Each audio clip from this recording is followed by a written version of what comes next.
السلام علیکم دوستو، آج کی ویڈیو میں ہم آپ کو بتائیں گے کہ کس طرح کی موت شہادت ہوتی ہے۔ لیکن اس سے پہلے اگر آپ نے ہمارے چینل کو سبسکرائب نہیں کیا تو کر دیں اور ویڈیو کو لائک کریں۔ کس وقت اور کس حالت کی موت بہتر ہوتی ہے؟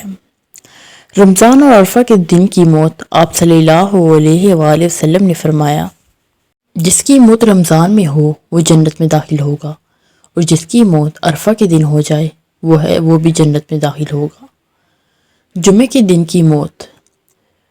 جمعے کے دن مرنے سے عذاب قبر سے حفاظت اور شہادت کا ثواب ملتا ہے، اور حساب سے بھی معافی ہوتی ہے۔ باوضو موت پر بھی شہادت کا ثواب ملتا ہے۔ باوضو موت پر حضرت جبرائیل علیہ السلام کی آمد ہوتی ہے۔ مرض کی حالت میں موت۔ بیماری اور مرض کی حالت میں موت شہادت کی موت ہوتی ہے۔ وہ موت جس پر شہادت کا ثواب۔ حضرت سلمان رضی اللہ تعالیٰ عنہ ذکر کرتے ہیں کہ میں 3 مرتبہ آپ صلی اللہ علیہ وآلہ وسلم کی خدمت میں زکوٰۃ لے کر حاضر ہوا، تو آپ نے مجھ سے پوچھا، جانتے ہو شہید تمہارے لیے کون ہے؟ کہا، جو اللہ کے راستے یعنی جہاد میں مارا جائے۔ تو آپ نے فرمایا، تو اس طرح ہماری امت میں شہداء کم ہو جائیں گے۔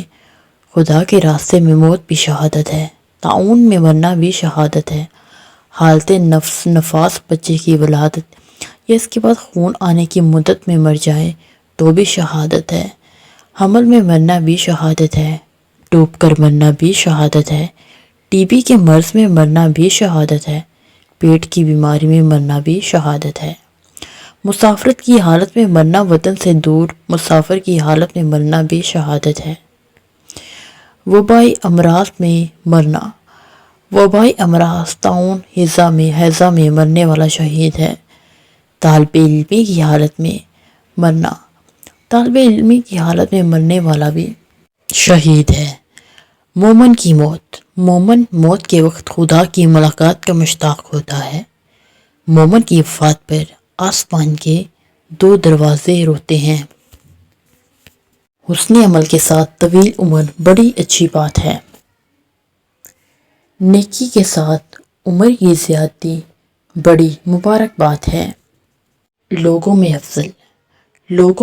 افضل وہ ہے جس کی عمر زائد عبادت الہی میں گزرے۔ آپ نے فرمایا، مسلمان کی عمر جس قدر بھی زائد ہو بہتر اور خیر ہے۔ عذاب دینے سے خدا کو شرم۔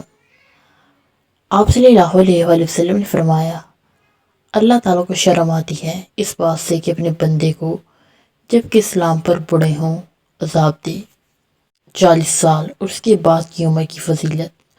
حضرت انس رضی اللہ تعالیٰ عنہ سے مروی ہے کہ جب بندہ 40 سال کی عمر کو پہنچ جاتا ہے تو اللہ پاک اسے 3 بلاؤں، جنون، جذام اور برس سے معمون فرما دیتے ہیں، اور جب 50 سال کو پہنچ جاتا ہے تو اللہ پاک اس سے حساب آسان اور سہل بنا دیتے ہیں، اور جب 60 سال کو پہنچ جاتا ہے تو اللہ پاک اسے اپنی نیابت اور توجہ سے حسب مرضی نوازتے ہیں، اور جب 70 سال کو پہنچ جاتا ہے تو آسمان والے فرشتے اس سے محبت کرنے لگتے ہیں، اور جب 80 سال کا ہو جاتا ہے تو اس کی نیکیاں باقی رہ جاتی ہیں اور گناہ ختم ہو جاتا ہے، اور جب 90 سال کا ہو جاتا ہے تو اس کے پچھلے اگلے گناہ معاف ہو جاتے ہیں، اور اس کے گھر والوں کے لیے اس کی شفاعت قبول کی جاتی ہے، اور آسمان سے آواز دی جاتی ہے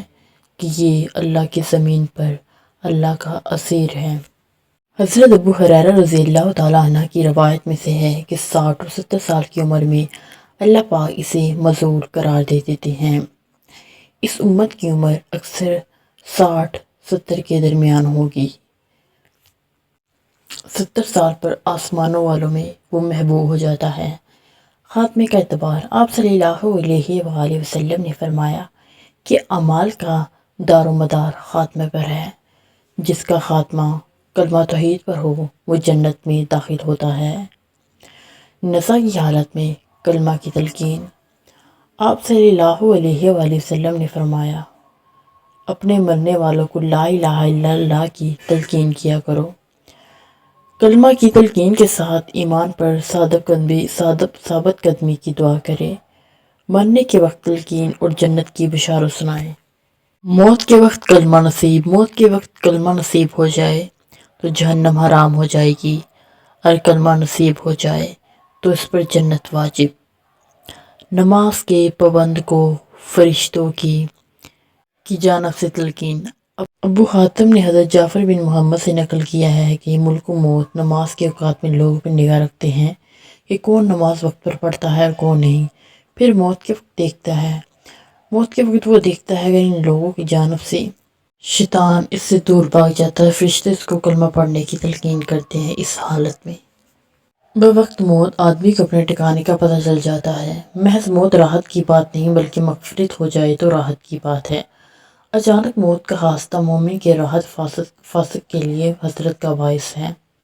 اچانک حادثہ وغیرہ کی منہ سے آپ صلی اللہ علیہ وآلہ وسلم ہمیشہ پناہ مانگتے تھے۔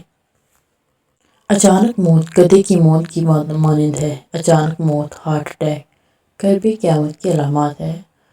اچانک موت غضباً مواخذہ الہی کی پہچان ہے۔ اصحاب کی موت، آپ کے اپنے اصحاب کی موت کے وقت اہتمام سے حاضر ہوتے۔ آپ صلی اللہ علیہ وآلہ وسلم اپنے اصحاب کی موت کی خبر سے نمکین ہوتے۔ اصحاب کی موت کی اطلاع نہ دی جائے تو آپ ازجر فرماتے اور افسوس ظاہر کرتے۔ قریب الموت پر یاسین۔ حضرت یقل بن یسار رضی اللہ تعالیٰ عنہ سے مروی ہے کہ آپ نے فرمایا اپنے اہل اسلام مرنے والوں پر سورۃ یاسین شریف پڑھو، کیونکہ یہ پڑھنا میت کے لیے مغفرت کا باعث ہے۔ سورۃ یاسین پڑھنے سے موت اور قبض روح میں سہولت ہوتی ہے۔